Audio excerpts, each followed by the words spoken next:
자, 이번 시간 이제 저번 시간에 이어서 남북국 시대 들어갑니다. 우리가 저번 시간에 이제 통일을 했고요. 드디어 통일을 했어요. 이제 남북국 시대인데요. 자, 일단 페이지는 63쪽을 펴보시고요. 거기에서 이제 통일신라입니다.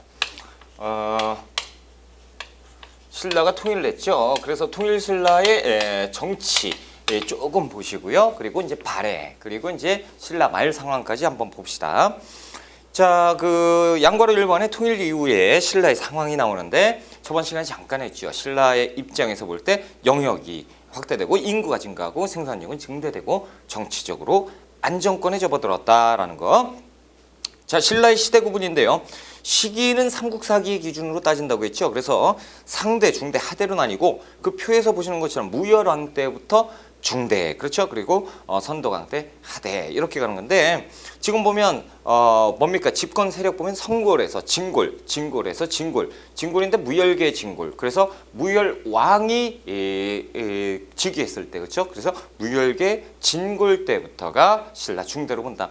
많은 분들이 이제 신라 중대하면 통일 이후 아니냐? 아니죠. 무열왕 때는 백제를 멸망시켰고 문무왕 때 통일을 했으니까 무열왕 때는 삼국시대였던 거죠. 그러니까 삼국시대에 신라 중대로 간다. 이것도 이제 좀 조심하시고.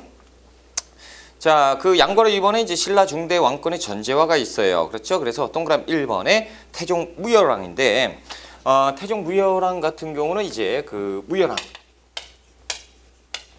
무열왕은 이 김춘추죠. 자, 김춘추가 어떻게 왕이 됐느냐? 자, 김춘추의 활약. 그래서 진덕 여왕 때, 그렇죠? 진덕 여왕 때 이제 김춘추는 재상으로 활약을 했었는데, 자, 김용춘이 김춘추의 아버지입니다. 김용춘의 아버지는 또 진지왕이었어요. 그러니까 삼국시대 신라의 왕위에 있었던 진주왕의 손자가 김춘추예요. 그러다 보니까 이제 명분은 쓰는 건데 그렇다면 이상하지요.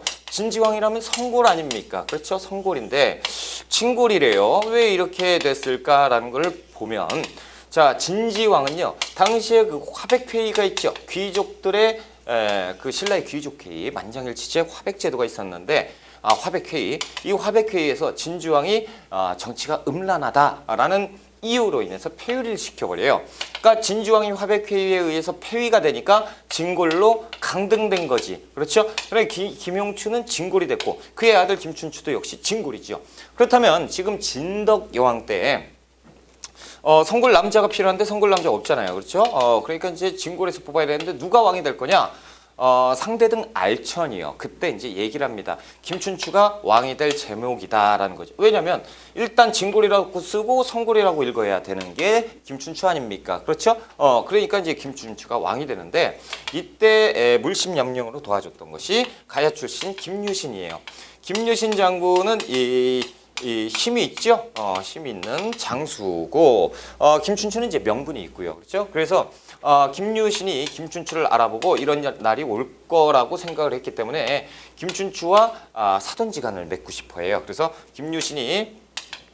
김춘추하고 축구 시합을 하면서 다리를 걸어버려. 그래서 김춘추가 다리가 넘어지면서 막 그냥 옷 더러워지고 피 흘리고 그러니까 공께서는 우리 집에서 조금 치료를 좀 받으세요. 제가 그랬으니까 갑시다. 그럽시다. 그래서 집으로 갑니다. 집으로 가니까 이제 김유신이 이런저런 얘기하다가 밤이 늦었어요. 그러니까 재미도 있고 하룻밤 묵고 가시죠. 그럽시다. 그렇게 됐을 때 김유신이 이제 동생들을 부르는데 첫째 동생 보희가 있고요. 그리고 둘째 동생 문희가 있는데 이 보희하고 문희한테 이제 직접 갑니다. 그래서 자, 오늘 공을 모셔야겠다. 누가 모실래? 라고 얘기해요. 그러니까 이제 첫째 동생이 저는요 지금 감기 기운이 있어서 몸이 약해서 안 되겠습니다 라고 하니까 문희가 제가 할게요 오빠. 그래 네가 모셔라. 그래서 이렇게 이제 결혼을 하게 되는 이 과정이에요. 그래서 김유신이 이제 형님이고 동생으로서 이렇게 이제 되게 되는 거지요. 처남 이제 손이 처남이죠. 이렇게 되는 거. 그런데 이제 보이가 그날 이제 꿈을 꿨었거든요. 꿈을 꿨는데 언덕에 올라갔는데 언덕에 신라 땅이 다 보이는 거야. 기이하다. 근데 갑자기 소변이 말이요. 그래서 산 위에서 쉬를 했어요. 소변을 싹 봤는데 이 신라 땅이 물에 잠기는 대홍수가 일어나는 거야. 이상하다. 그래서 그날 동생아 나 이런 꿈 꿨어. 그러니까 언니 그 꿈 나한테 팔어. 그래 그럼 사가라. 그래가지고 이제 팔았는데 왕비가 됐다라는 거죠. 그렇죠? 당시 김춘추는 처가 있기는 있었어요. 그래서 첩으로 들어갔는데 아무튼 그랬다라는 거죠. 그래서 이제 꿈은 파는 것이 아닙니다. 그렇죠? 절대 팔면 안 돼요. 자, 아무튼 이제 무열왕이 그래서 왕위에 오르게 되죠. 이 무열왕이 했던 것은 백제를 멸망시켰다라는 거죠. 자, 책에 보시면 동그라미 1번에 태종 무열왕. 최초 진골 출신 왕으로 무열왕계의 직계자손만이 왕위를 세습했고 집사부 장관의 시중의 기능을 강화했다. 이게 뭔 얘기냐면 자, 이제부터 통일신라 중대는 왕의 비서기관이 있으니 그것이 집사부라는 기구가 있습니다. 이게 일종의 이제 왕의 비서기구인데요. 이 집사부의 장관이 이제 시중이라는 이름을 가진 직책입니다. 자, 시중의 기능이 강화되었다라는 것은 왕의 기능이 강화, 비서 실장이니까 그렇죠. 그러면 왕과 견제하는 경우는 이제 화백회의잖아요, 그렇죠. 화백, 진골 귀족을 얘기할 것이고 귀족들의 우두머리, 화백회의 장이 누구냐면 상대등입니다. 그래서 귀족의 장, 상대등이 화백회의를 주관하거든요. 이렇게 되는 거예요. 권력순위가. 그래서 왕권이 강화되면 시중의 기능이 강화되고 화백회의, 귀족의 힘은 약화되겠죠. 그렇죠? 신라중대는 이때 육두품이 이쪽에서 왕을 보좌하는 역할을 했었어요. 그래서 왕권 강화에 일조를 했던 것이 육두품이었다. 신라중대. 그렇게만 알고 계시면 되고요. 넘어갑시다. 동그라미 2번 문무왕인데 삼국통일했죠. 동그라미 3번 신문왕이에요. 신문왕은 다 외우셔야 돼요. 이 신문왕 같은 경우는 시험 문제 엄청 잘 나옵니다. 신문왕, 이름에서 벌써 신문을 많이 읽은 왕, 그렇죠? 장난이에요? 농담이에요? 무슨 신문이 있어요? 그렇죠? 신문왕, 그래서 그 무열왕의 손자지요. 아무튼 이 신문왕이 왕이 올랐는데요. 신문왕이 장인이 있었으니 그가 김흠돌이에요. 자, 이 김흠돌이 장인인데요. 신문왕이 왕위에 즉위되던 그 해 자신이 왕이 되겠다고 들고 일어난 김흠돌의 난이 있었습니다. 왕은 시리에 빠졌죠. 제2의 아버지 장인어른이 난을 일으켜서 날 죽인대. 그러니까 어쩔 수 없죠. 김흠돌의 난을 진압하고요. 이 김흠돌을 따랐던 많은 진골 귀족들을 어떻게 하겠어요? 숙청을 하면서 그러다 보니까 반대파가 숙청됐죠. 그러다 보니까 신문왕의 힘이 엄청나게 강해집니다. 그래서 김흠돌의 딸 왕비였잖아요. 이 딸은 또 폐위시키고 그 다음에 이제 왕권을 전제화시켜요. 이것이 이제 신문왕입니다. 그래서 신문왕 하면 김흠돌의 난 꼭 기억하셔야 되고 보세요. 신문왕이 왕위에 앉았는데 아주 그냥 정신이 없죠. 이것만 있겠어요? 여기저기에서 신문왕 반대하고 막 그랬겠죠. 그런데 신문왕이 이제 이 숙청을 했죠. 그러다 보니까 신문왕이 꿈을 꿨어요. 막 정신 한 개도 없는데 용이 한 마리 꿈에서 나타납니다. 용. 자, 용이 한 마리 나타나가지고 말을 해요. 참. 용이 나타나서 말을 하는데 왕이시여, 나는 당신의 아버지가 누구죠? 문무왕이죠. 당신의 아버지가 보낸 사자입니다. 라고 얘기를 꺼내요. 자, 문무왕은 죽어서 바다의 용이 됐습니다. 라고 얘기하거든요. 자, 문무왕은요, 그 외적을 소탕하는데 또 평생을 바친 양반입니다. 그래서 문무왕이 죽을 때 유언이 뭐였냐면 내가 죽거든 바다에 뿌려라. 그러면 바다에 뿌려서 내가 죽어서 헬용이 바다의 신이 돼서 외적을 막겠다. 이렇게 죽어서까지도 나라 걱정을 했었던 문무왕인데 문무왕이 죽어서 그래서 문무왕릉 하면요. 문무왕 묘는요. 그 묘가 형태가 없어요. 그래서 문무왕릉 하면 사진 착각 어디? 바다예요, 바다. 그 이유가 거기에 있습니다. 바다 밑에다가 이렇게 문무왕을 묻었다라는 거고. 그리고 용이 또 얘기합니다. 그리고 김유신 장군이 죽어서 하늘의 신이 됐습니다. 천신이 됐어요. 자, 이렇게 해서 이 두 양반들이요. 당신이 불쌍하다라고 해서 날 사신을 보냈는데 그래서 이 양반들이 이거를 갖다 주라고 해서 제가 찾아왔습니다라고 하는데 그것이 피리입니다. 피리인데 이 피리를 불면 이름하여 이 피리가 만파식적입니다. 이 피리를 불면 바다가 평온해지고요. 바람이 잔잔해지고 그리고 그 세상이 평화로워질 것입니다. 라는 꿈을 꿔요. 그때 신문왕이 꿈에 딱 깼을 때 이건 그 기이한 일이다 라고 해서 신하들 불러서 피리를 만들어라 해서 만든 게 만파식적입니다. 이게 만파식적 이야기인데요. 요 이야기 가지고 또 시험 문제 나죠. 이걸 가라고 놔요. 그리고 이것을 나라고 놉니다. 그런 다음에 푸는 거죠. 혹은 가. 요쪽에 나라고 놓는 거죠. 왕이시여 가. 당신의 아버지 나 이렇게 나오죠. 그러면 이제 시험 문제 푸는 거예요. 이것이 이제 또 만파식적 설화로 요건 뭐와 관련돼 있다? 신문왕과 관련돼 있다. 이렇게 푸시면 되고요. 자, 그래서 이때 이제 김웅들의 난을 진압하면서 아버지를 죽이고 왕이 됐으니 이 신하들이 반대하면 다 숙청하면 그만이죠. 그래서 왕권이 엄청나게 강화됩니다. 그래서 전제화 되는 것이 신라중대 신문왕이죠. 신문왕이 어느 정도 힘이 강했느냐? 그 아래 보시면 관료전, 니은번에 보시면 관료전 지급했다라고 하는데 노급을 지급하는 것을 노급을 폐지시켜요. 그리고 관료전을 지급합니다. 이것이 무엇이냐라는 건데, 자, 신라는요. 아이고 죄송합니다. 토지제도가 있어요. 토지제도. 그 관리들에게 지급한 땅인데요. 관리하고 왕족에게 지급했어요. 무엇을 지급했냐면 역사적으로 전통적으로 시급, 노급, 시급과 노급을 지급합니다. 관리들에게 노급. 그리고 이제 이것을 지급했는데 시급과 노급이 무엇이냐라는 거예요. 자, 시급과 노급은요. 조세 수치권이 있습니다. 조세를 수치할 수 있는 권리. 이것을 지급했어요. 이것이 시급과 노급이고요. 그리고 또 하나 노동력을 징발할 수 있는 노동력 징발권을 지급한 것이 이것이 시급과 노급이에요. 도대체 토지제도는 뭐고 선생님 뭐 알아듣는 얘기를 해야지 못 알아듣겠다 하시는 분들이 계신데 이것은 그 공무원들에게 주는 월급을 얘기합니다. 지금은 돈이 있지만 이때는 돈이 없잖아요. 그래서 토지로 가름을 해서 주는 건데 일종의 이를테면 이런 거예요. A라는 관리에게 전통적으로 노급과 시급을 줬죠. 그러면 노급을 지급했다라고 봅시다. 1, 2, 3 이 세 가구가 있는데 이 동네를 관리할 수 있는 권한 노급을 줬다. 자, A는 1, 2, 3은 때가 되면 국가에다가 세금을 납부해요. 보통 10분의 1을 납부하죠. 그러면 관리에게 줍니다. 이 관리는 10분의 1을 어디 국가에다가 다시 전달을 해야 되는데 이 전달 안 해도 되는 거죠. 말 그대로 조세를 수취하는 권리예요. 조세를 수취해서 자신이 갖는 권리, 이것이 노급 시급이에요. 이것을 주었단 말이죠. 그렇죠? 그런데 하나를 더 줬어요. 그것이 노동력 징발권입니다.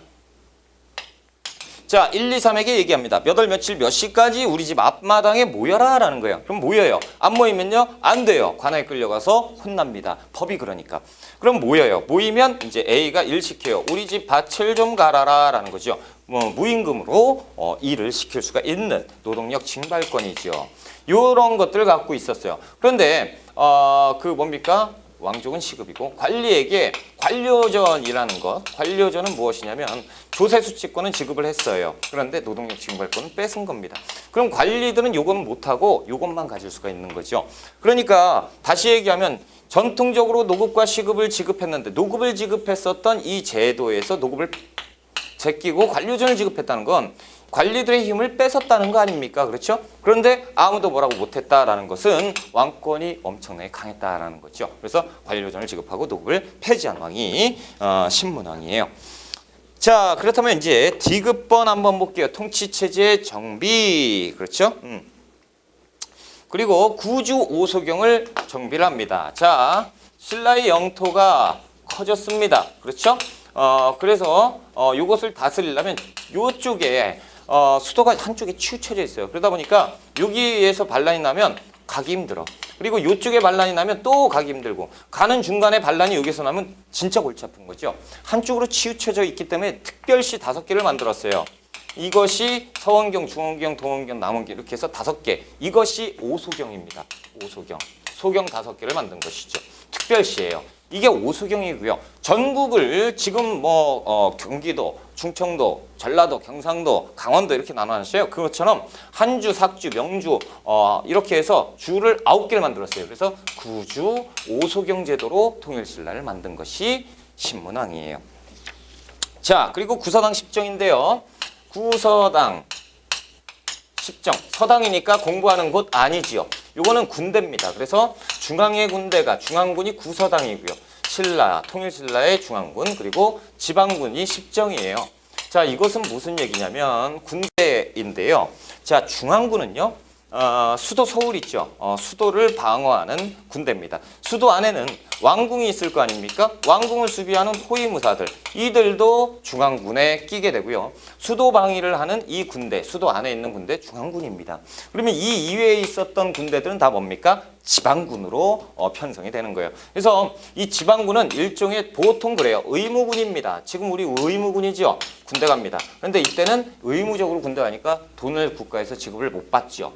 그런데 중앙군은 직업군인이에요. 지금도 직업군인 있죠. 직업군인 처우는 공무원 대접해주죠. 공무원 대우 받잖아요. 신분이 보장됩니다.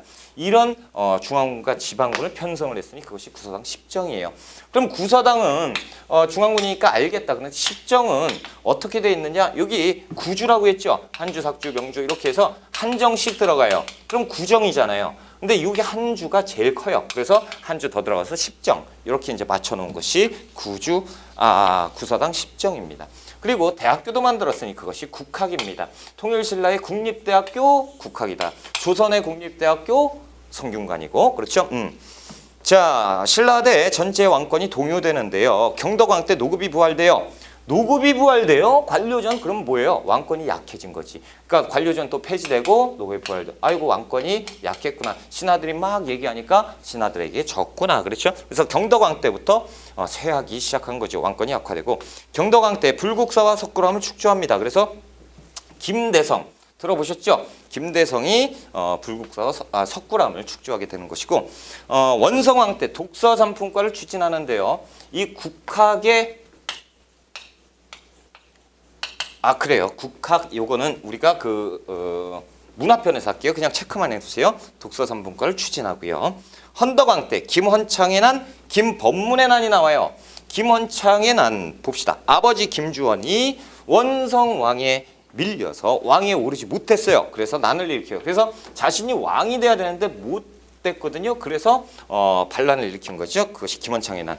김법문의 난은요. 아버지의 대를 이어서 내가 반란을 이었다. 그래서 또 일어나요. 김법문의 난. 반란 집안이죠. 그렇죠? 그래서 김헌창, 김법문의 난. 내용은 모르셔도 되고 이 김헌창, 김법문의 난이 나왔을 때 시기는 신라 말이다. 이렇게 하시면 돼요. 자, 이제 흥덕왕 때 장보고가 나오는데 우리 장보고는 조금 기억을 해놓자라는 거죠. 바다의 왕자 장보고지요. 자, 장보고는 또 신라의 사람인데요. 당시 신라는 무역이 번성하죠. 당나라하고 신라하고 무역을 하는데요. 이 당나라와 신라 바닷길에 해적들이 엄청나게 많아요. 그러니까 해적이라고 하면 이제 바다에 도적되죠. 이 해적들이 엄청 많아서 어딥니까?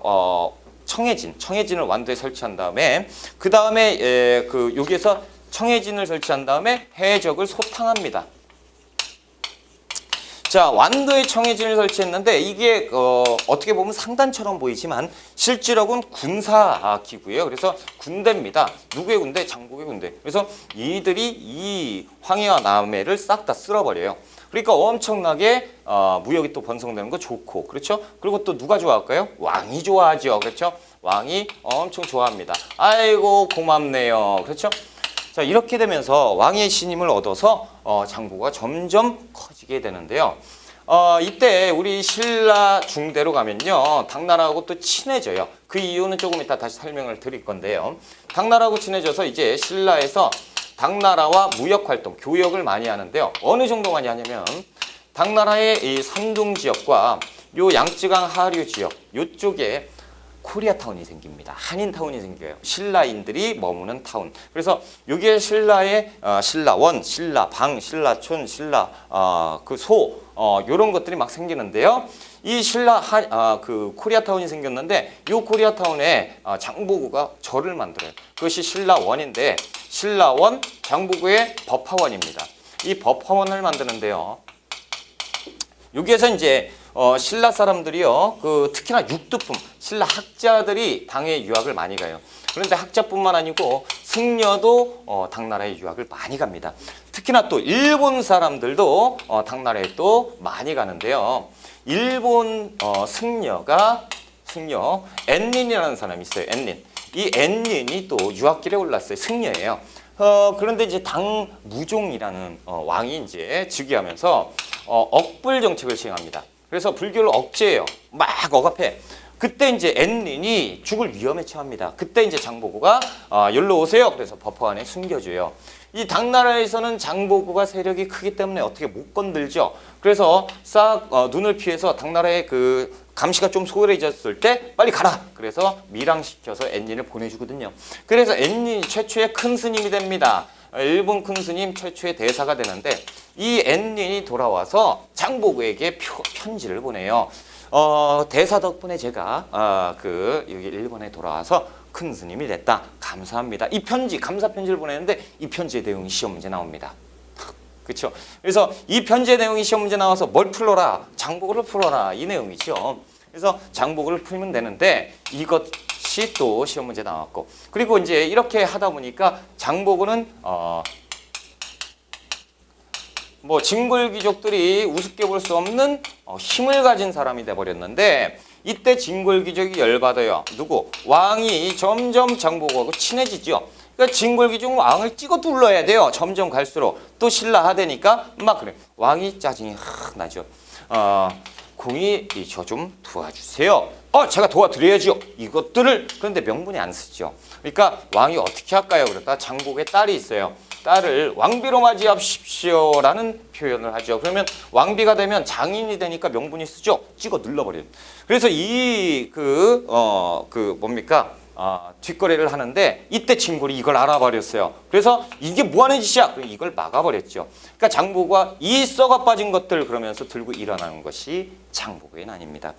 자, 이 장보고의 난은 지금 보시다시피 이게 장보고가 좋다 나쁘다 할 수가 없죠. 그래서 모르겠어요. 장보고의 난은 좋은 거냐 나쁜 거냐 뭐 신라 입장에서는 뭐 반란이냐 모르겠고 아무튼 이런 것들은 여러분들이 그 결정을 보세요. 난 장보고가 싫어. 그러면 장보고 나쁜 놈. 그렇죠? 아니야. 장보고가 좋아. 그럼 장보고는 위인. 이렇게 되겠죠? 자, 그리고 이제 그 아래 니은번 보시면 진골귀족들의 사치금지령이 나와요. 사치를 금했다라는 거죠. 그만큼 신라 말에 가면 사치가 심했구나라는 거. 자, 발해를 드디어 공부할 겁니다. 발해. 발해는 누가 세우죠? 대조영이 세웁니다. 그렇죠? 대조영은 고구려 사람이에요. 자, 이쪽에서 한번 볼게요. 발해라는 나라가 세워졌죠. 발해는 맨 처음에 조그만한 나라. 그래서 대조영이 고구려 유목민. 그래서 유목민이 아니고 고구려 유민. 왜 유목민이라고 그러지? 고구려 유민들이 힘을 키워서 독립운동. 그래서 제2의 고구려를 만들자. 그래서 나라를 세웠으니 그것이 진이라는 나라예요. 진국을 세웁니다. 그래서 대조영이 진국 이제 안 되겠다. 그래서 이름을 발해로 조금 있다 고치게 돼요. 그래서 진이라는 나라를 세웠으니 그것이 발해였다라는 거고 이 발해를 맨 처음에 만든 것이 대조영. 대조영은 죽어서 왕의 시호가 붙었는데 고왕이라고 붙습니다. 자, 아무튼 발해를 만들었어요. 이 안에는 통일신라죠. 통일신라. 요것을 우리가 그 발해라는 나라를 인정을 안 하고 있다가 조선 후기에 18세기에 유득공이라는 학자가 있었어요. 유득공이라는 실학자가 딱 봤더니 이건 잘못된 거다. 우리가 왜 발해를 무시하고 있나? 이 역사 역시 제2의 고구려로서 우리 민족의 우리 한국사인데 이것을 한국사로 유입시키는 것이 맞다라고 하면서 이 시대 보면 남쪽으로는 신라가 그렇죠. 북쪽으로는 발해가 이렇게 남쪽과 북쪽 공존했던 남북국 시대가 있는 거 아니냐라고 유독공이 발해고에서 얘기를 했습니다. 그래서 유독공의 발해고에서 남북국 시대를 최초로 얘기를 했고 자, 중국 애들은 그러죠. 발해 웃기는 소리 하지 마. 우리 이 나라 역사야 라고 얘기를 해요. 쟤들은 하여튼 이상한 애들이에요. 특히나 발해 같은 경우는요. 러시아 땅도 발해가 지배를 했었거든요. 그러니까 이제 러시아 애들도 우리 역사야 막 이러는데 나 얘들 이상한 애들이에요. 왜 그러냐면 발해라는 나라는요. 자, 지배계층이 있고 피지배계층이 있지요. 자, 지배를 한 민족은 고구려 유민입니다. 그래서 고구려 유민인데 소수의 수가 적었어요. 고구려 유민이 다수의 말갈족을 지배를 하는 이런 구조로 되어 있습니다. 그러니까 말갈족이라고 하면 중국에서 말갈족 우리나라인데 러시아에서 우리나라인데 뭐 이렇게 얘기하면서 막 섞어가지고 얘기를 하는데 그래 좋다. 니네 나라다 치자. 그러면 뭡니까? 우리가 지배했으니까. 그렇죠. 이거 앞뒤가 안 맞아. 하여튼 요런 구조로 가지고 있었던 게 발해입니다. 지배자 자체가 고구려 사람이에요. 그러다 보니까 발해는 맨 처음에 고구려임을 표방을 해요. 그래서 우리는 고려라는 나라다라는 얘기를 하는데 이것이 발해가 만들어진 직후에 일본에 국서를 보내요. 외교문서지요. 외교문서에 보내는데 자 교지 쫙 일본 왕은 외왕은 들어라. 이쪽에 발해라는 나라가 세워졌으니 니들이 와서 인사하는 것이 당연한 것이다 라고 하면서 여기에서 인장을 꽝 찍어야 되는데 여기에 발해국왕이라고 써야 되는데 그게 아니고 고려국왕이라는 표현을 썼습니다. 고려국왕. 자 그리고 발해라는 동네는 그 사람들이 살았겠지요. 그렇죠? 사람들이 살고 있었던 수도 상경터에 보면 우리나라 사람들이 이 발해 민족이 살고 있었겠지요. 그렇죠? 그 발해 사람들이 살고 있었을 때 여기에 뭐가 발견되냐면 온돌이라는 집집마다 온돌 장치가 발견이 돼요. 근데 지금 세계사적으로 봤을 때 이 시기에 어느 나라도 온돌 장치는 없습니다. 이것은 우리나라의 독특한 양식이죠. 그래서 고구려 사람들이 계승해서 여기에서 나라를 건국하고 살았다라는 것을 반증하는 거예요. 그리고 여기에 또 사람들이 집 짓고 살았으니까 기와장이 남아 있잖아요. 그렇죠? 깨진 기와장. 이런 무늬들이 고구려의 문화와 똑같이 생겼어요. 이건 우리나라지. 그렇죠? 이런 것들로 우리가 알 수가 있다. 자, 발해의 발전 한번 볼게요. 양가로 1번에 발해 건국. 발해 건국 배경입니다. 고구려 유민을 탄압을 했어요. 당나라가 여기를 지배하고 있었잖아요. 그렇죠? 그래서 당나라가 니은번 당의 민족 분열 정책. 고구려의 마지막 왕 보장왕이 있죠. 이 보장왕을요 요동 지역의 지방관으로 임명을 했어요. 그러면 야 니네 망했으니까 우리가 니네 관리시켜주니까 니들 기분 좋지 할 줄 알았죠? 아니죠. 이것처럼 굴욕이 없는 거죠. 그렇죠? 망국의 왕을 한 번 더 그 치욕을 느끼게 한 거죠. 그러니까 이때 고구려 사람들이 들고 일어나는 거예요. 그러면서 오히려 발해라는 나라가 건국되게 된다. 자, 동그라미 2번 발해 건국과 의의죠. 건국 대조영을 중심으로 한 소수의 고구려 유민이 다수의 말갈 집단을 지배하면서 그렇죠? 길림성 통모선흥에서 건국을 했던 것이 발해. 국호는 맨 처음에 진이라고 했었어요. 그러다가 발해로 대조영이 고치는 겁니다. 자, 의 남으로는 신라, 북으로는 발해가 공존하는 남북국 시대가 유독공에 의해서 지정이 됐죠. 자, 니은번 고구려 기해승 일본에 보낸 국서 고려 또는 고려국왕이라는 명칭을 사용했고요. 문화의 유사성, 기와장이라든가 온돌장치 이런 것들을 보면 알겠다라는 거죠. 그래서 이 다음 왕, 그렇죠? 이제 고왕이고요. 고왕은 건국했어요. 그렇죠? 고왕의 아들 대무예가 왕위에 오르니 그것이 무왕입니다. 자, 무왕. 발해는요 고왕, 무왕, 문왕, 선왕 이렇게 네 분의 왕만 아시면 문제가 없어요. 특히나 이제 고왕은 요 정도 하면 되니까 실질적으로는 세 분의 왕만 아시면 돼요. 무왕, 문왕, 선왕. 자, 무왕은요 고왕의 아들으로 대무예입니다. 자, 대무예인데요. 아무래도 아버지가 나라를 세우고 나서 외침을 많이 받았어요. 밖에 외부의 공격을 많이 받다 보니까 이 발해를 탄탄하게 만들어 놓고 세상을 떴어요. 하지만 국경 설정을 확보하게 못했죠. 그러다 보니까 무왕은 국경 설정하는데 힘을 쏟아요. 여기저기에서 막 공격이 들어오니까 여기 내 땅, 무슨 니네 땅이야, 니네가 무슨 나라야 이렇게 돼버리잖아요. 그러니까 국경 설정. 그래서 웬만하면 다 대외 전쟁, 정복 전쟁 이런 쪽으로 가죠. 그래서 웬만하면 다 적대 관계예요. 이때는 어쩔 수가 없죠. 다 공격 이런 거면 무왕입니다. 그래서 이 무왕 때입니다. 발해 무왕이에요. 무왕 때 이 우리가 말갈족이라고 하면 말갈 부족이 A, B, C, D 이렇게 여러 부족이 있잖아요. 이 말갈 부족을 우리가 전체를 병합을 했느냐? 그러지 못해요. 한참 뒤에 선왕 때 다 병합을 하는데 그러다 보니까 이 병합하는 과정이잖아요. 이 뒤에 흑수말갈이라는 놈들이 살아있어요. 흑수말갈. 이 말갈족이 완전 호전적인 놈들인데 이 뒤에서 발해를 끊임없이 괴롭혀요.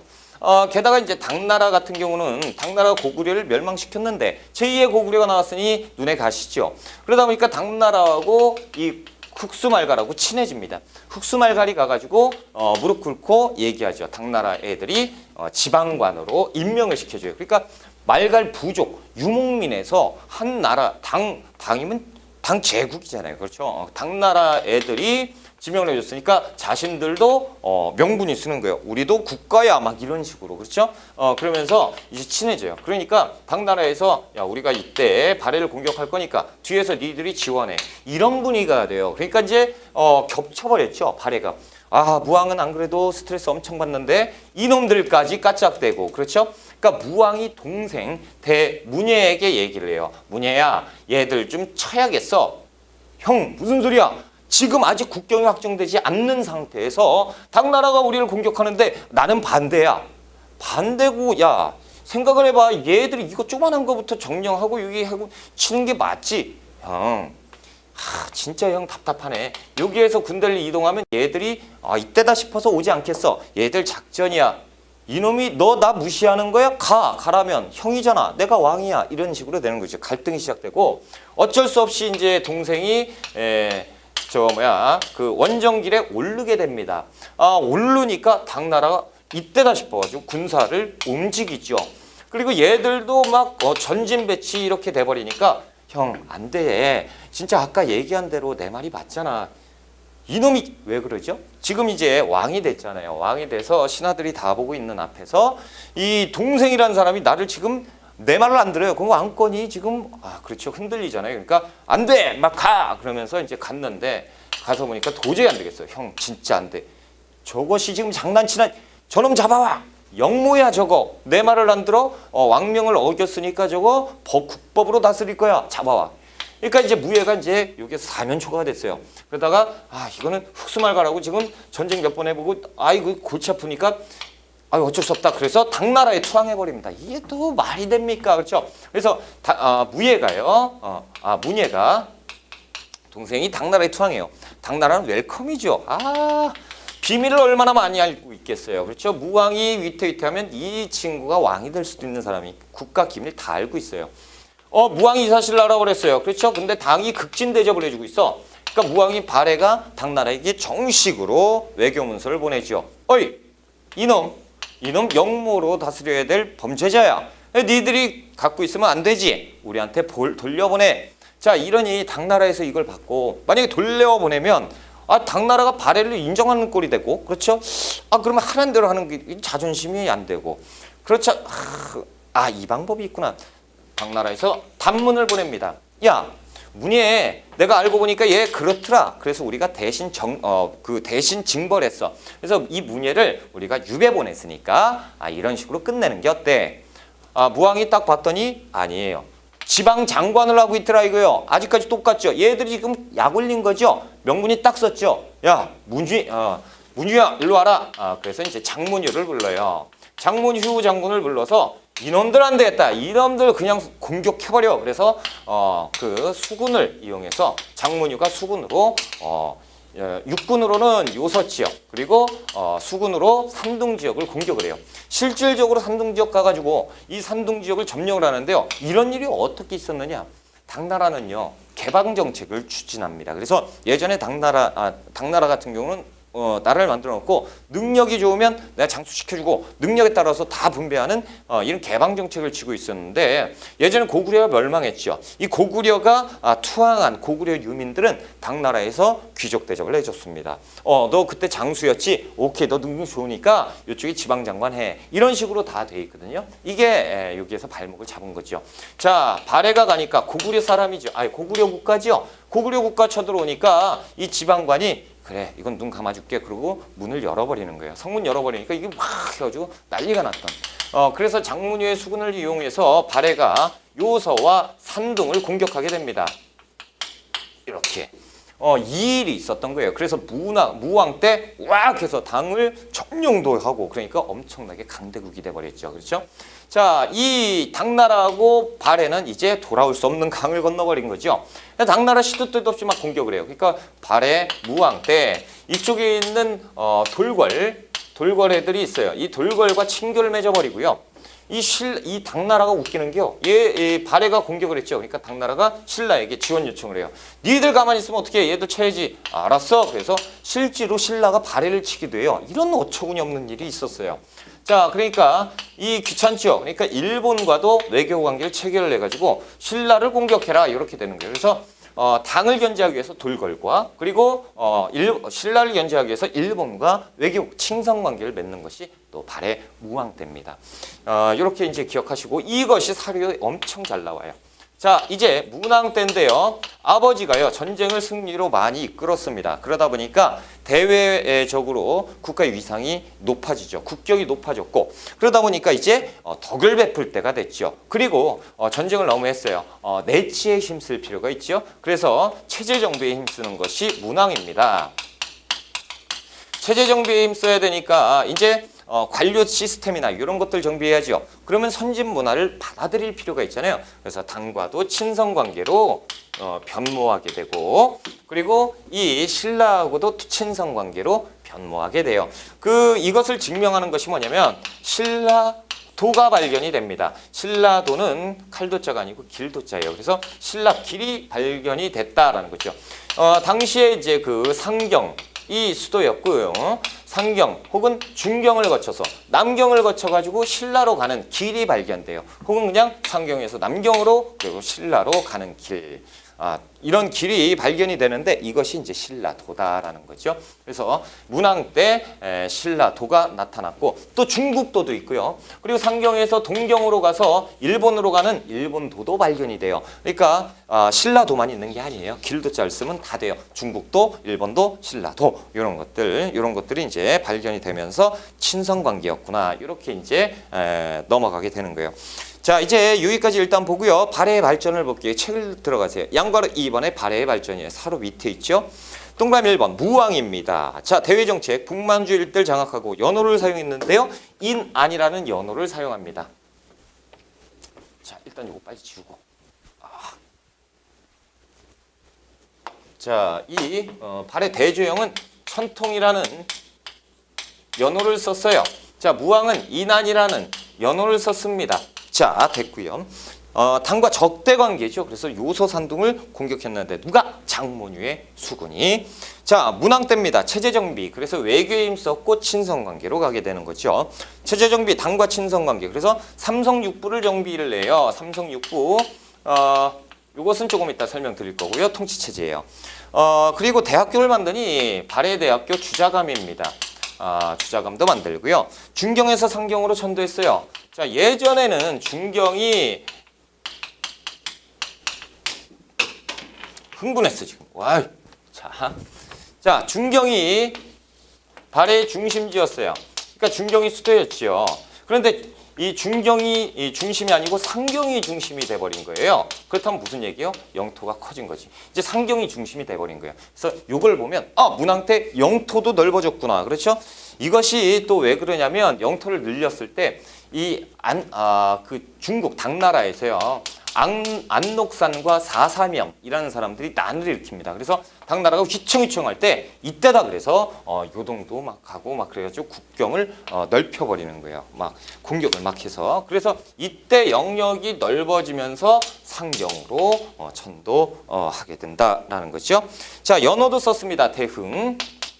여러분 요동은요. 대흥. 요동은 선왕 때입니다. 착각하시면 안 돼요. 선왕 때 우리 영토로 확보를 해요. 자, 그리고 거기에서 보시면 니은번에 연호 대응을 썼고요. 신라도 개설했고요. 그리고 디귿번에 대국의식, 일본에 보낸 국서에 자신을 천손이라고 표시를 합니다. 천손, 하늘의 자손이다라는 거죠. 그래서 황상, 성인, 대왕 이런 표현들이 있어요. 그래서 이렇게 알고 계시면 되고요.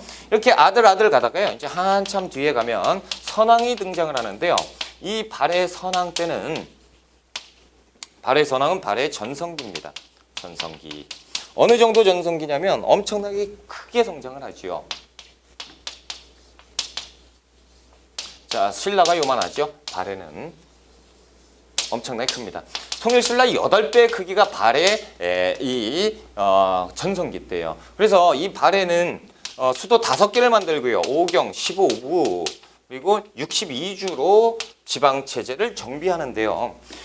통일신라는 주를 몇 개로? 9주 5소경이잖아요. 9주로 나눴는데 여기는 5경, 15부, 62주잖아요. 엄청나게 크죠. 이렇게 엄청나게 큰 영토를 만들었을 때가 발해 선왕 때입니다. 발해 전성기.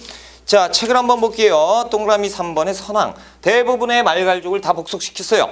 요동으로 이제 진출을 해서 요동 지역이 우리가 이제 발해 영역이 됐고, 그렇다면 예전에는 요렇게 돼 있었겠네. 그렇죠? 이제 선왕 때 요동까지 먹어버렸다라는 거죠. 그리고 연호를 썼으니 건흥이라는 연호를 썼고요. 오경 15부 62주. 그리고 해동성국.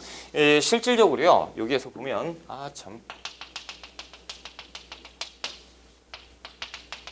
중국이 발해보다 조금 더 커요. 그러니까 실질적으로 중국과 대등한 나라가 발해였다라는 거죠. 그러니까 중국에서 이제부터 이 발해를 인정할 수밖에 없어요. 그래서 아부를 떨지요. 뭐라고? 해동성국이라고 아부를 떱니다.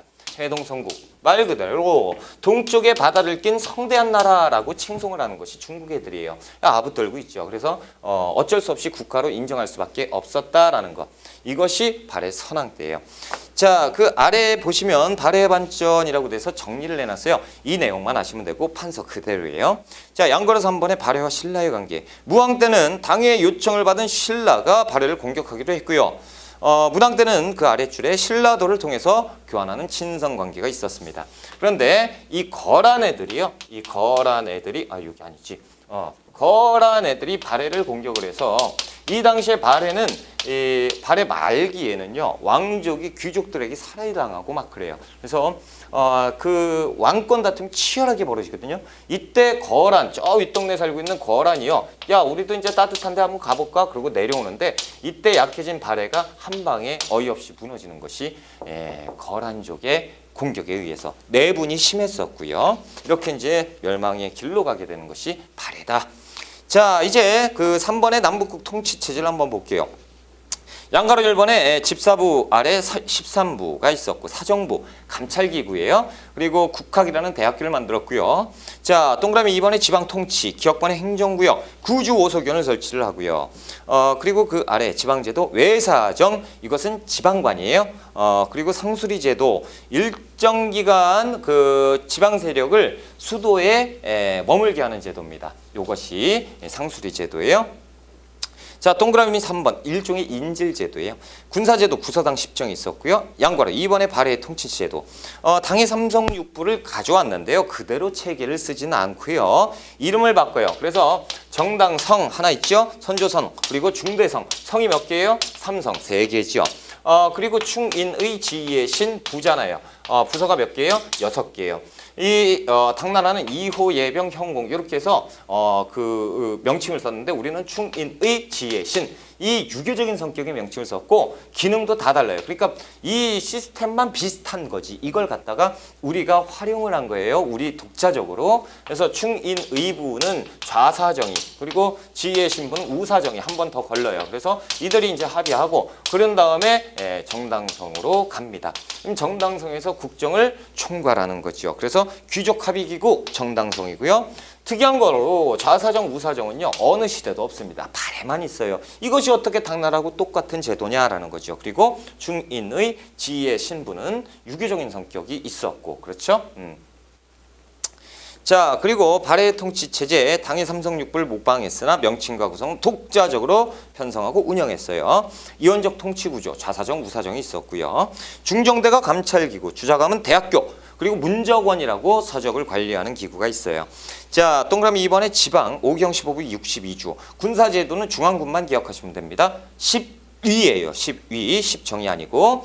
자, 그래서 이제 연호는 천인대건 앞짝 따서 이렇게 외우시면 돼요. 그렇죠? 천인대건. 그래서 이 무왕, 제일 많이 나오는 것이 이 무왕의 그 장문위의 수군이 공격했다. 이것이 제일 많이 나오고요. 그 다음에 문왕이 시스템, 그렇죠? 이 시스템이 제일 많이 나와요. 그래서 이렇게 보니까 영토가 확장됐잖아요. 그럼 전성기 같죠? 그러니까 선왕이랑 헷갈리면 안 된다라는 거. 이런 걸로 시험 문제 많이 나옵니다. 됐어요. 우리가 신라 말의 사회 변화를 한번 볼게요. 자, 신라 말기의 동요 책을 보세요. 양과로 1번에 신라 말기의 동요. 귀족들의 힘이 세지면서 그 백성들 수탈이 심해지게 되고요. 농민몰락, 그렇죠? 그리고 동그라미 2번에 원종과 애노의 난이 있는데 원종이나 애노 이런 사람들이 난을 일으킵니다. 원종 애노의 난 나오면 내용은 중요하지 않아요. 진성여왕 때 일어난 난인데요. 이때 그 영기라는 장수를 그 중앙 정부에서 파견을 보내요. 근데 이 영기라는 장수가 적진에 가 보니까요, 이 원종과 애노가 들고 일어난 이 군사의 수가 어마어마한 거야. 그래서 거기에서 두려워서 앞서 나가지 못하고요, 도망갔다, 뭐 이런 표현이 있어요. 이것이 원종과 애노의 난이고, 그러면 시기가 언제냐라고 봤을 때 시기는 언제다? 신라 말이다, 이렇게만 보시면 돼요. 신라 말 시험 문제 그렇게 나옵니다. 자, 이제 통일신라 말기 전난 해가지고 이제 원종과 애노의 난이 있고요. 호족의 성장인데요. 보세요. 요거는 이제 한번 보실 필요가 있다. 정신없죠? 저만 정신없어요. 자, 발해는 별개로 하고 신라니까요. 통일신라죠. 신라에서 그 신라 중대예요. 당나라하고 친했습니다. 그렇죠? 왜냐하면 중간에 또 발해라는 나라가 만들어지면서 공통의 적이 있으니까 친선 관계가 유지가 돼요. 그래서 신라와 당이 교류를 많이 합니다. 우리가 인정하긴 싫지만 중국의 문화가 선진 문화죠. 그래서 우리는 선진 문화, 중국의 문화에 영향을 받았었고, 그리고 이제 이 당나라에 대학교가 있는데 이 대학교에서 공부하는 것은 최고로 쳤죠. 그렇죠? 그러다 보니까 신라에서 진골과 육두품이 유학길에 오릅니다. 당나라 대학교에서 당나라 대학교에서도 외국인들이 너무 많이 오니까 그냥 뽑을 수가 없어요. 그래서 빈공과라는 제도를 시행을 하는데요. 이것이 이제 지금으로 따지면 SAT예요. 그래서 미국의 대학교에 입학하려면 미국 수능시험 봐야죠. 그겁니다. 그래서 당나라 수능시험이 생긴 거예요. 빈공과. 그래서 진골과 육두품이 갔네. 가가지고 이제 공부를 했는데, 시험을 봤는데, 진골은 60점 맞았고요. 공부 열심히 안 했죠. 육두품은 미친 듯이 열심히 공부했죠. 그래서 90점을 맞았어요. 이렇게 되니까 당나라에서는 여러분들 대학생, 이거 잠깐 말씀드릴게요. 성균관 있죠. 성균관이라고 하면 대학교인데 이들의 특혜가 말로 할 수가 없어요. 이거 양반인가 아닌가? 관리보다 높은 것 같기도 하고, 뭐지? 자, 이 조선시대 성균관은요, 성균관에 입학을 하잖아요. 그러면 하급 관원 신분이 돼요. 그래서 관원 신분이기 때문에 무시를 못하는 거죠. 이거 똑같아요, 빈공과. 그래서 이때는 그 학자이면서 관료인 시대니까 시험 딱 봤어요. 그러니까 60점, 90점, 얘가 능력이 더 좋죠. 당나라는 능력본이에요. 그러니까 야, 그렇다면 이 얘들은 한 6급 공무원 신분 줄게. 니들은 야, 안 되겠어. 공부 더해. 8급 공무원 신분을 딱 줘요. 이거 거꾸로 됐죠. 그러니까 진골이 당나라에서 육두품한테 인사하는 이런 일이 벌어지는 거예요. 그러니까 에이, 진골이 짜증나. 에이, 난 그냥 집에 갈래. 그래서 신라에는 진골들이 있고요. 이들이 공부를 안 하기 시작하죠. 뭐 하려고 해요? 어차피 태생이 우리는 진짜 뼈다군데, 그렇죠? 육두품은 진골들이 육두품 막 미친 듯이 억압한단 말이죠. 그러니까 육두품이 당나라로 그냥 가버리는 거예요. 야, 이때는 처우가 이렇게 좋대. 그러면서 다 가고요. 이 돌아온 신라의 진골들은 공부를 안 하다 보니까 점차적으로 부패해져요. 그러면서 얘들이 야, 돈이 필요한데 뭘 그럼 뭐 수탈하면 되지. 백성을 수탈하기 시작하고요. 그러다 보니까 백성들이 저기에서 반란이 일어나기 시작하는 거예요. 자, 당나라에서는 육두품들이 열심히 공부를 하죠. 육두품들이 열심히 공부하면서 우리 집을 비판하기 시작하는 거예요. 저 신라, 저 썩어빠진 나라, 저거는 망할 것이다. 골품제라는 이상한 신분제도 때문에 망국의 길을 가게 될 것이다. 그러면 막 비판하기도 하고, 이런 일이 벌어지게 되는 거예요. 그때 이제 유학길에 또 오른 사람들이 있으니 그것이 승려입니다. 승려. 승려는 당시에 우리나라 그 신라 안에서는 교종불교가 융성했어요. 다른 불교는 없습니다. 그 불교에서 교종불교인데 역시 당나라도 교종불교였어요. 교종. 그런데 불교가 발전을 하죠. 문화가 발전하다 보니까 교종에서 교종을 비판하는 사람들이 생겨요. 교종은 아무래도 교리를 중요시했거든요. 그러니까 특혜 이런 것들을 중요시하고 이렇게 되는 거예요. 그래서 안정적으로 공부하는 것. 책 속에 길이 있다. 부처님의 말씀이 책 속에 있다. 이렇게 되는데 갈수록 승려들이요 깨어나면서 잘못된 얘기다라는 거죠. 그 잘못된 얘기로서 선종이라는 불교가 등장하게 되는 거예요. 그러면서 교종을 비판합니다. 야, 교리 중요하지. 당연히 중요해. 우리도 무시하는 건 아니지만 야 실천이 없는데 어떻게 무슨 설법을 하고 이게 더 중요하다 이런 쪽으로 가버리죠. 그러면서 이것은 옛날 불교가 되고 이것이 신종 불교가 돼버리는 거예요. 그러면서 이 유학했던 승려들 대부분이 선종 승려로 바뀌게 됩니다. 그런데 여기는 교종이에요. 자 보세요. 신라 내부에서 교종은 누가 지원했을까요? 왕이나 진골 세력들이 교종을 믿게 되죠. 왜요? 교종은 왕권, 그렇죠? 그래서 특혜 유지에 이거보다 좋은 게 없거든요. 그렇죠? 그래서 이때 선종 승려와 육두품들이 맞다 이렇게 하면서 교종을 비판하기 시작하는데 이때 막 반란이 여기저기서 있었다고 그랬죠. 이때 등장하는 세력들이 호족 세력입니다.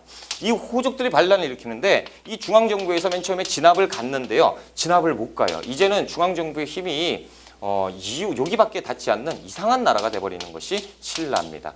그러면 여기는요. 영토가 국가는 뭐예요? 신라지만 신라가 아닌 신라지요. 이상한 신라. 그렇죠? 그래서 반란 세력이 막 있는데 이들을 가지고 지방 호족 세력이라고 해요. 책을 한번 봅시다. 양가로 2번에 지방 호족 세력의 성장 나오죠. 동그라미 1번 지방 호족. 자, 이들이요. 성주, 장군을 자칭해요. 나 이제 성주라고 불러. 나 장군이라고 불러. 지방 행정, 군사, 경제권을 행사합니다. 그래서 이 지역은 내 동네야. 그러면서 실질적으로 자신이 왕이 되는 거예요. 그렇죠? 세금도 독자적으로 받고요. 자, 그러고 그 아래에서 보시면 호족 유형, 권력 투쟁에서 밀려나서 지방에서 세력을 키운 진골 귀족들, 그리고 무역에 종사하면서 재력과 무력을 축적한 세력, 그리고 군진, 그리고 촌주, 몰락, 농민, 초적 이런 사람들이 이제 지방 호족이 되는 거죠. 자, 이때 이 변란이 일어났다. 이제 때가 됐다라는 거죠. 그래서 이 육두품과 선종이요. 육두품과 선종 승려가 이제 짐을 싸기 시작하고 국내로 유입되게 되는 거예요. 그때 지방 호족들, 그렇죠? 이들이 힘을 가졌고 이들이 학식을 가졌잖아요. 그렇죠? 명분. 이들이 이제 힘을 키우는데요. 아무래도 교종은 중앙에 있겠죠. 그래서 오교 중앙에서 수도 안에 이렇게 이제 성대하게 있는데 선종은 교종이 볼 때는 사이비 종교죠. 그러니까 여기 근처에 갈 수가 없어. 그래서 산으로 갑니다. 이른바 구산이에요. 산으로 가서 암자해고 거기에서 설법하고 이렇게 됐을 때 지방 호족들이 진골이 미친 듯이 싫은데요. 이 교종도 더 싫어요. 그런데 선종이 등장을 하니까 이쪽 와서 법회 듣고 육두품도 법회 듣고 그러다 보니까 우리 친구네 이렇게 되죠. 이들이 반신라 세력으로 신라를 반대하는 세력으로 성장을 해버리는 거예요. 그러면서 이들을 쳐버리고 나라를 세우니 그것이 고려가 되는 거예요. 그렇죠? 자, 이제 봅시다. 육두품, 굴품제 사회 비판, 새로운 정치 이념을 제시합니다. 호족과 연계하는 등 그 판서에 이 그림이 그려 있죠. 됐습니다. 자, 후삼국의 성립인데요. 1번에 후백제, 그리고 2번에 후고구려예요. 자, 볼게요.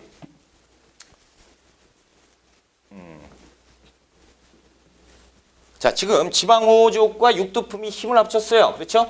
그리고 진골 귀족들을 격파하기 시작합니다. 그런데 자, 지금 자체가 안정은 무슨 안정이에요. 그렇죠? 그래서 이게 깡패 집단이 그냥 막 들고 일어난 거죠. 야, 우리가 깡패냐? 이런 세력들이 등장을 합니다. 그래서 이 지역을 통합하는 세력이 있었으니 그것이 견훤이에요. 견훤이 900년에 나라를 만듭니다. 그래서 여기는 예전에 백제 땅이다. 그러면서 후백제를 만들어 버립니다. 후백제를 만들어 버리고 여기는 이제 신라가 되는 거죠.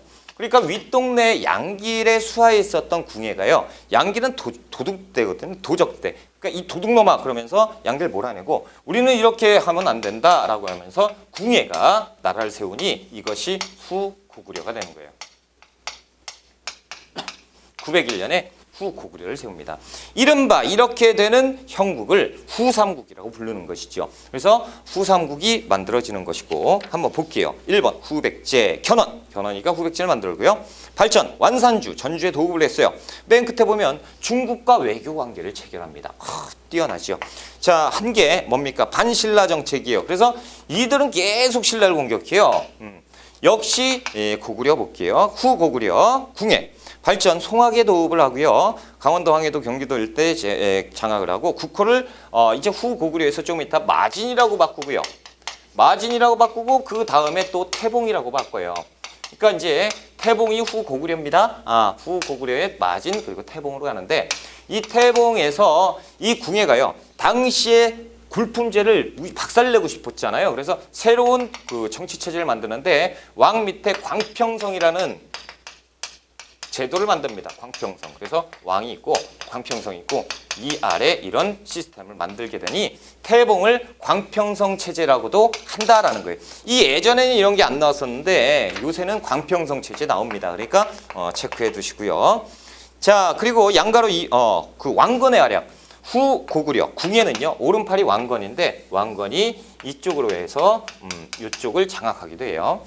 자, 양가로 2번 한계 궁예 실정이에요. 궁예가요 점차적으로 미쳐갑니다. 그래서 나는 미륵부처야라는 부처라고 자처를 해요. 그러다 보니까 이때부터 이제 그 수탈을 하기 시작해요. 백성들 수탈하고 막 그러니까 이것은 못 살겠다. 이렇게 되고 궁예가 조금씩 제정신이 아닌 상태로 들어가요. 이때 신하들이요. 궁예 안 되겠다. 우리가 이러려고 나라 만들었냐. 그래서 궁예를 쫓아내고 새로운 왕을 추대하니 그것이 왕건의 나라입니다. 왕건을 추대해요. 그래서 왕건이 이 궁예를 내쫓고요. 918년에 고려라는 나라를 만들어요. 이 고려는요. 지금 보면 위로는 발해가 있고 아래로는 구백제 신라가 있을 때 고려가 만들어지는 거예요. 이렇게. 자, 고려의 성립을 한번 볼게요. 3번 고려의 성립 918년에 왕건이 만듭니다. 그렇죠? 그래서 건국 왕건이 궁예를 축출하고 고려를 건국해요. 송악에 도읍하고요. 고구려 계승을 표방합니다. 민생 안정. 그래서 이 후고구려 궁예였을 때 역시 신라하고 적대 관계예요. 이렇게 됐는데 이 왕건이 왕이 됐을 때 궁예가 너무 전쟁을 많이 했잖아요. 그러다 보니까 신망을 잃었고 민심이 안 좋아. 그러니까 이때 왕건이요. 신라를 통해서 우호 정책을 펼칩니다. 신라 그래도 니들도 국가고 우리도 국가요. 그러니까 국가답게 행동합시다. 그러면서 우호 정책. 근데 얘들은 반란 세력이다. 그러면서 후 백제에게는 조금 강경책을 하게 되는. 자, 이렇게 해서 후삼국 시대와 발해까지 했습니다. 우리가 이렇게 하면서 고려의 고대의 정치를 마무리를 줬어요. 아유, 고생 많이 하셨어요. 엄청나게 긴 시간. 그렇죠? 그래서 정리 잘 하시고요. 우리가 이제 고려 정치가 다 끝났어요. 행복하죠? 경제, 사회, 문화편 다음 시간에 이어서 들어갈게요. 고생하셨고 쉬었다 갑시다.